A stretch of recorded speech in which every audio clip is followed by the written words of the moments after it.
Graça e a paz do nosso Deus, meu irmão. Mais uma vez eu quero trazer para vocês uma devocional, uma reflexão da palavra de Deus para a sua vida. Abra sua Bíblia no texto do domingo passado, Isaías capítulo 7. Nós falamos entre o verso 1 até o verso 7, do verso 1 ao 6. Hoje eu vou falar dos três últimos versos, o verso 7, 8 e 9. Isaías capítulo 7, versos 7, 8 e 9, assim diz a palavra do Senhor. Assim diz o Senhor Deus, isso não tem nenhuma chance de acontecer, porque a capital da Síria é Damasco, o cabeça de Damasco é Rezim, e dentro de 65 anos Efraim será destruído e deixará de ser povo. A capital de Efraim é Samaria, e o cabeça de Samaria é o filho de Remalias. Se vocês não crerem, certamente não permanecerão. Vamos orar mais uma vez? Senhor nosso Deus e Pai, te agradecemos pela tua palavra, edifica-nos, ó Deus, edifica a tua igreja, é o que te pedimos no nome santo de Jesus Cristo, nos fortalece a nossa fé. Amém.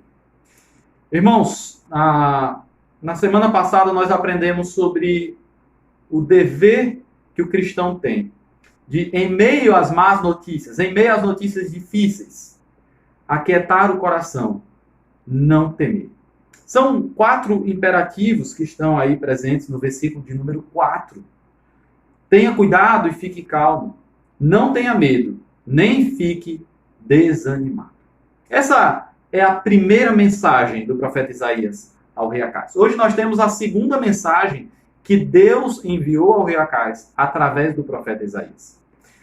No verso de número 6, a partir do versículo número 5, o profeta começa a dizer que Deus começa a falar por boca do profeta quais eram os planos dos inimigos do povo de Deus. O verso número 5 diz assim: porque a Síria e Efraim, filho de Remalias, resolveram acabar com você, dizendo: vamos atacar e amedrontar o reino de Judá, vamos conquistá-los para nós e fazer reinar no meio deles o filho de Tibal. Veja quantos verbos, quantos planos aqui dos inimigos do povo de Deus, dos inimigos de Judá. Atacar e amedrontar o reino de Judá, conquistá-lo para fazer reinar no meio deles o filho de Tabeel. Eles tinham uma série de planos, eles tinham uma série de propósitos. E perceba que é o próprio Deus quem anuncia esses propósitos. É o próprio Deus quem anuncia esses planos. Mas o verso de número 7, como que um contraste, como que fazendo um contraponto, ele introduz um novo discurso, introduz um novo oráculo do Senhor Deus, como que respondendo àqueles planos dos inimigos do Senhor. O verso número 7 diz: assim diz o Senhor Deus. É como se, dentro desse contexto aqui, Deus dissesse: é isso que eles dizem, mas assim diz o Senhor Deus. Os planos dos corações dos homens, irmãos, eles só acontecerão sendo da vontade do Senhor. É o Senhor quem faz com que todos os planos se sucedam efetivamente. O nosso texto mostra que aqueles planos dos homens que não estão em harmonia com os planos do Senhor não acontecerão. Assim diz o Senhor. É mais forte do que assim planejam os homens. Os homens podem tentar nos destruir. Os homens podem tentar nos atacar, podem tentar nos invadir o nosso reino. Mas e qual é a palavra do Senhor para nós?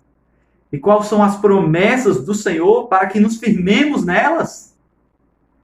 Para o rei Acais, o que estava escrito, a profecia para ele, através do rei Isaías, isso não tem nenhuma chance de acontecer.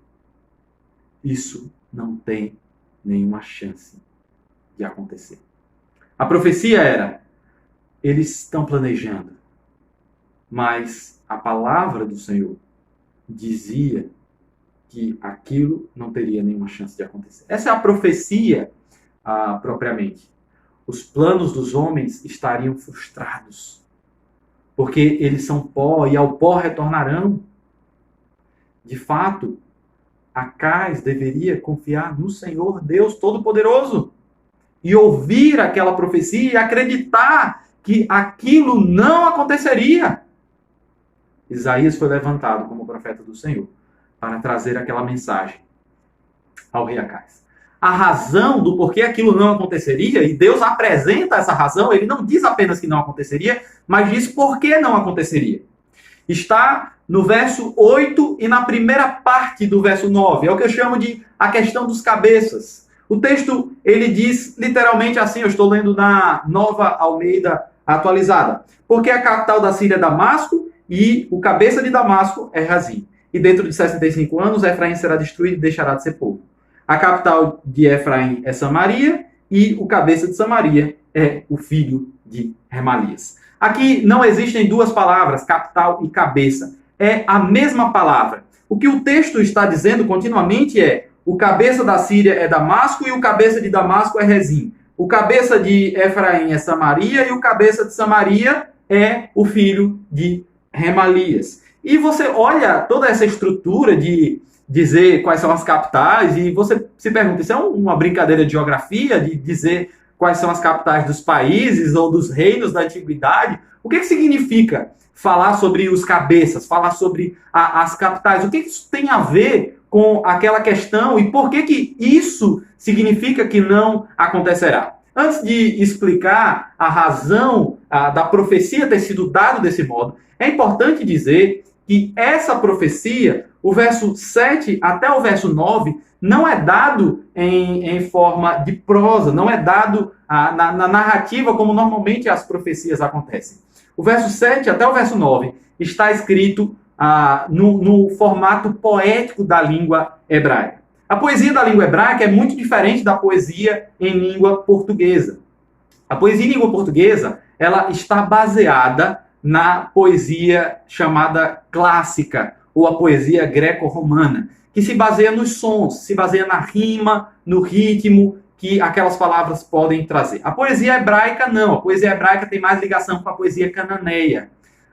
É considerado poesia não porque existe uma rima, mas porque existem linhas paralelas, porque existem expressões que são repetidas, ou até mesmo ideias que aparecem em paralelos e em repetição. A poesia da língua hebraica é um tipo de literatura muito compacta, muito enxuta. E esse tipo de poesia, ele deve ser interpretado de maneira diferente. Muita coisa é dita, mas é o leitor quem precisa preencher aquela informação. É o leitor quem precisa entender. Nada na poesia hebraica está tão explícito, está tão claro e notório para o leitor. É como que em questões retóricas, é como que na linguagem retórica, a poesia hebraica, ela traz muita mensagem em um texto muito pequeno, em um texto muito curto.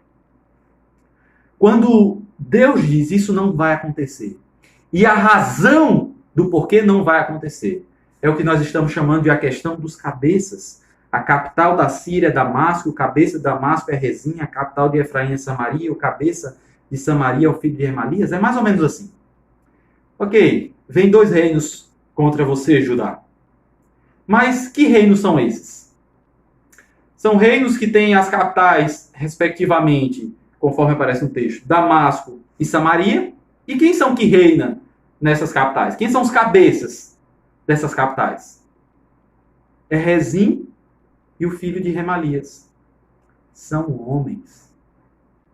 O que o texto está querendo evidenciar aqui é que enquanto que a Síria e Efraim têm como cabeça homens, Judá tem como cabeça o Senhor Todo-Poderoso, o Senhor dos Exércitos, o Senhor que reina para sempre. Ele não é homem para que minta, nem filho do homem para que se arrependa. Ele é o Senhor Todo-Poderoso. Ele é o cabeça de Israel. Ele é o cabeça do povo de Deus. Israel confiava em homens. A Síria confiava em homens. Judá precisava confiar no Senhor dos Exércitos, o Senhor Todo-Poderoso. E a profecia acrescenta mais coisas sobre Efraim, que no passado havia sido povo de Deus, e diz assim, em 65 anos Efraim será destruída. Haverá um cativeiro para Efraim. Judá, você não precisa se preocupar. O que você precisa é confiar no cabeça de Sião, que é Yahvé, o Senhor Todo-Poderoso, Deus dos exércitos, que pode de fato te livrar.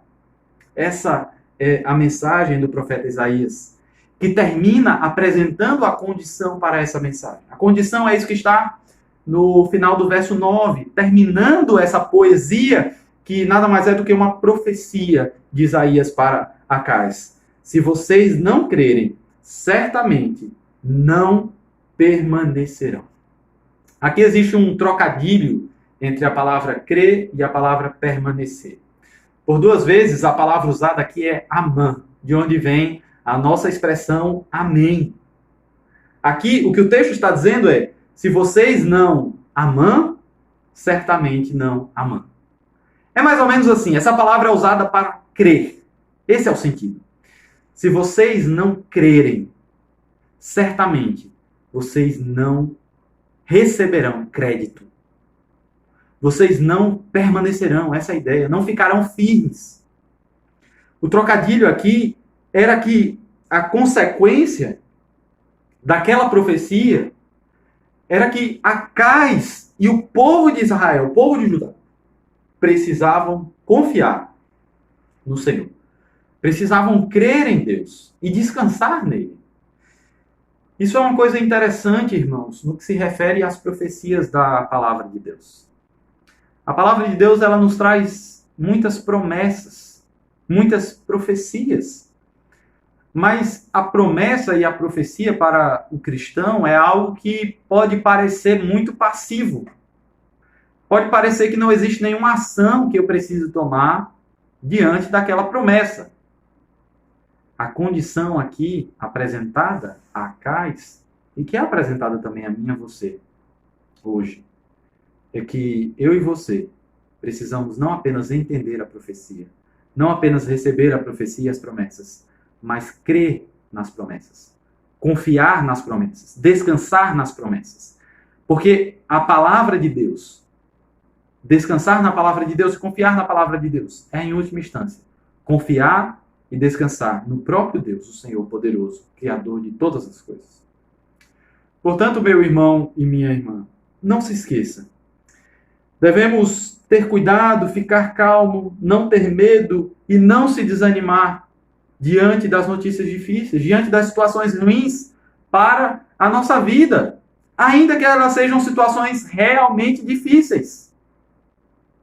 A razão é porque recebemos promessas de Deus de que algumas situações que o mundo passa, nós não passamos. Deus nos livra de algumas situações. Isso porque, enquanto o mundo confia nos homens, nós confiamos em Deus. Nós confiamos no Senhor Todo-Poderoso e não nos homens. Como diz o Salmo 146. Ó minha alma, louve o Senhor. Não confie nos homens. Confie no Senhor. O Senhor reina para sempre. O Senhor é o nosso rei. É o rei de Sião. É o cabeça dos cristãos. É o Senhor Todo-Poderoso. O apelo que fica para você essa noite, o apelo que ficou para o rei Acais é: confie nessa mensagem, confie nessa promessa, confie nesse anúncio profético que foi dado ao rei Acais no passado, mas que se aplica a nós hoje também. Quando o profeta Isaías decide registrar isso no livro das profecias de Isaías, não era para que o povo apenas tomasse ciência de quanto Deus abençoou o rei Acais. Não, não era para isso. Era para que o povo fortalecesse a sua fé no Senhor Todo-Poderoso. Portanto, meu irmão, minha irmã, continua confiando, continua crente, continua temendo o Senhor, firme nas promessas que Ele tem nos dado. Nós não recebemos promessas como o rei Acais, de que nada irá nos atingir ou de que não seremos destruídos, mas nós temos promessas como aquelas que estão em Romanos capítulo 8, 28. Todas as coisas cooperam para o bem daqueles que amam a Deus, de maneira que, ainda que o mal nos sobrevenha, devemos confiar de que todas as coisas cooperam para o nosso bem. Deus te abençoe e te dê uma ótima semana na presença dele. Um abraço. Deus abençoe, irmão.